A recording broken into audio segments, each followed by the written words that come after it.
In this apartment behind this door is an elderly woman who is sick. And no, I don't mean physically ill, but mentally, and she's been hearing noises in her home for the last couple of minutes. She knows that something isn't right and has been making calls for help, but due to her poor mental health, no one takes her seriously. The noise in the bathroom only gets louder as she realizes that the source of the sound is coming from behind the cabinet mirror. She hears deep voices and loud banging, and it seems to be getting closer to where she is. She quickly makes another phone call to the police, trying to explain the theys that's trying to come through her walls, but her incoherent rambling makes no sense to them. Also, it doesn't help that they know her well by now. In the past, she's made wild claims before, and her broken sentences aren't helping. They become dismissive of what she's trying to tell them, and this cuts down their urgency to help her. Soon her cabinet mirror comes crashing down and exposes the dark abyss in the middle of her wall. Suddenly something reaches out towards her, causing her to jump back. Chaos ensues and she can't believe what she's seeing coming through the large hole in her wall. But is what she's seeing for real? And if so, is it too late?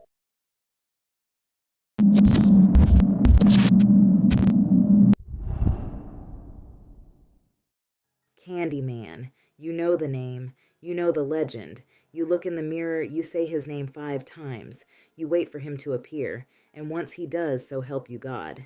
But sometimes life is scarier than the most terrifying of movies. Today's story is actually the true life story that inspired the 1992 horror film Candyman. What happened in this case was terrifying because it involves the everyday horrors that Black people actually face on a daily basis. Poverty, racism, poor mental health negligence, and crime, especially crime upon those who are more vulnerable. Let us go into the story about Ruthie Mae McCoy and how Candyman wasn't the one coming through her bathroom mirror, but something worse. Ruth Mae McCoy was born on January 13, 1935, in Hughes, Arkansas. Being one of 9 children, she and her family lived the life of an average Black family at that time, which was abject poverty as well as Jim Crow racism. There weren't many job opportunities for her father there, so the McCoys relocated to Chicago's South Side, a common move for Southern families seeking better opportunities. After the move, although the McCoys were hopeful for new beginnings, it seemed Chicago may have actually been worse than where they came from. They moved to the Black Belt of the city, which was the section where the Black people were forced to live to be segregated from the whites. This section had way less job opportunities and poor housing in comparison to the white section, and they were subject to redlining. To provide for his family, Ruthie's father, fortunately, was able to find work loading coal, and that sustained them. As a teen, Ruthie briefly attended Phillips High School, but dropped out in the 10th grade. Things only became more difficult for her because by Ruthie's early 20s, she began showing signs of mental illness, oftentimes talking to herself out loud and then having sudden outbursts of anger. Her family could see that clearly something was wrong with her. But back in this time, no one knew why something like this was happening. They didn't have a name for what she was going through, nor did they understand it. Some, back then, even thought that this was just a woman thing, being what they thought was highly emotional and awkward. They just called it one of her fits and thought it was just her way. But unfortunately, she'd suffer with these mental episodes for the entirety of her life, and they'd only get worse after giving birth. When Ruthie turned 27, she gave birth to her daughter, Vernita. The stress of trying to make a living and trying to provide for her daughter seemed to make Ruthie's mental health problems worse. Her debilitating mental issues made it to where she could only work part-time, and eventually, she couldn't work at all. Ruthie had to be institutionalized repeatedly, leaving her small child Vernita to stay with relatives often.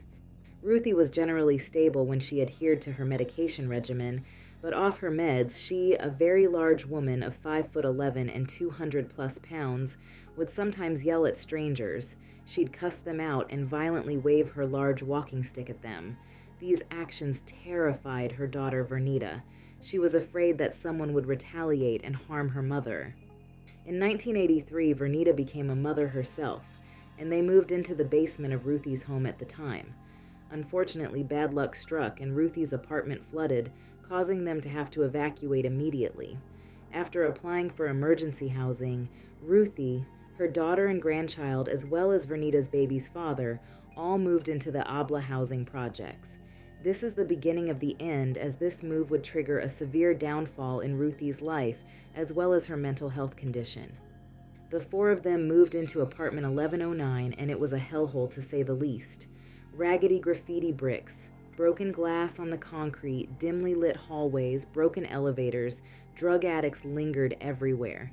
This area was notorious for crime, including shootings and burglaries, and Ruthie didn't want to be there. But after attempts to secure a safer place closer to her family on the south side failed, she had to stay put.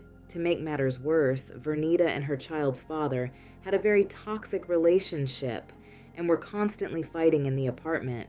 This caused a triangular beef between all of them, and they did not get along very well.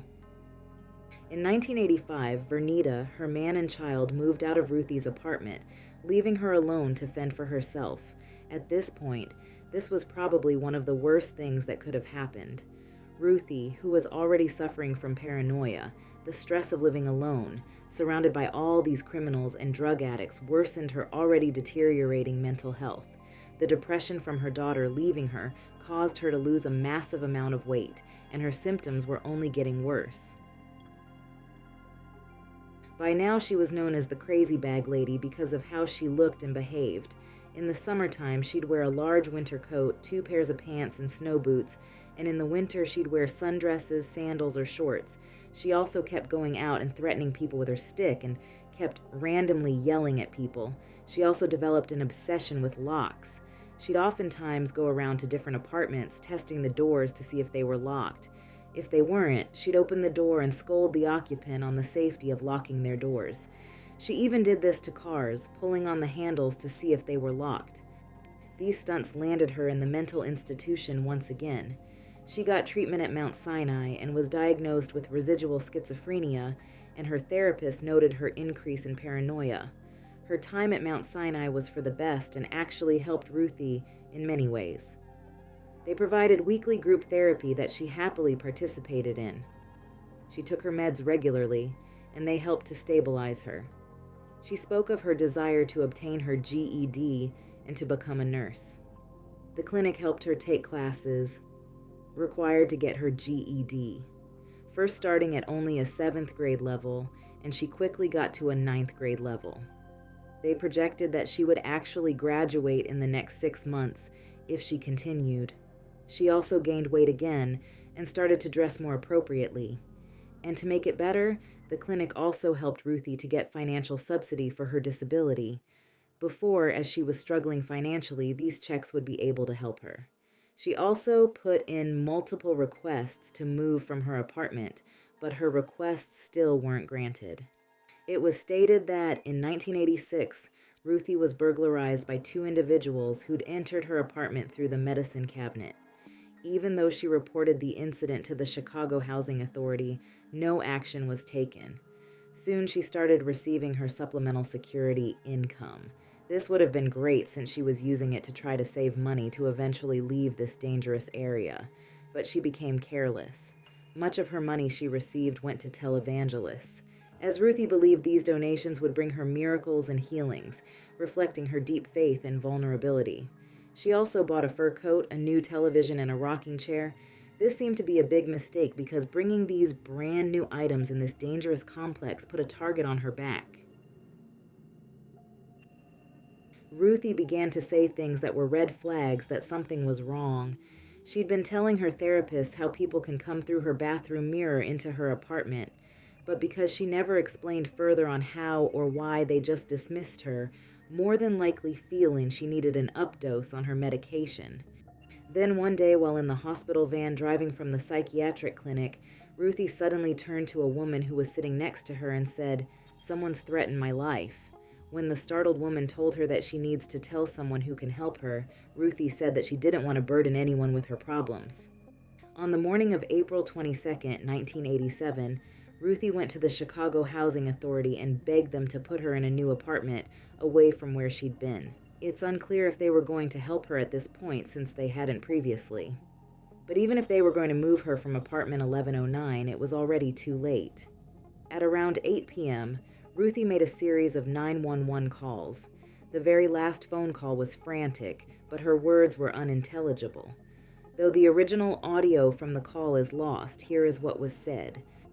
Ruthie, I'm a resident at 1440 West 13th Street, and some people next door are totally tearing this down, you know. Dispatcher, what are they doing, ma'am? They want to break in? Ruthie, yeah, they throwed the cabinet down. Dispatcher, from where? Ruthie, I'm in the projects. I'm on the other side. You can reach my bathroom. They want to come through the bathroom. Dispatcher, all right, ma'am. At what address? Ruthie, 1440 West 13th Street, apartment 1109. The elevator's working. Dispatcher, 1109? All right, what's your name, ma'am? McCoy, Ruth McCoy. Dispatcher, all right, I'll send you the police. The dispatcher wasn't certain what Ruthie was trying to report. He didn't understand what she meant by they throwed the cabinet down and they want to come through the bathroom. He ended the phone call in order to send police to her, but he assigned it as a disturbance with a neighbor instead of a burglary in progress.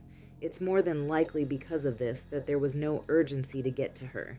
She also kept mentioning that the elevator was working because sometimes the police wouldn't come if they saw that it wasn't. They oftentimes didn't want to take the stairs or wade through the multitudes of druggies and thugs to answer calls. Their lapse in urgency was a huge mistake. At 9:02, a phone call was made to the police from a neighbor in Ruthie's building concerning apartment 1109. This one was from a woman who said she'd been walking through the hallway and heard gunshots from the apartment. Then 2 minutes later, at 9:04, another neighbor called to report they'd heard gunshots and hollering from 1109. 2 more police cars finally headed to the scene. Around 9:10 p.m., 4 officers arrived at Ruthie's apartment, knocked on the door and announced themselves, but received no response. They attempted to call her, only to hear the phone ringing inside.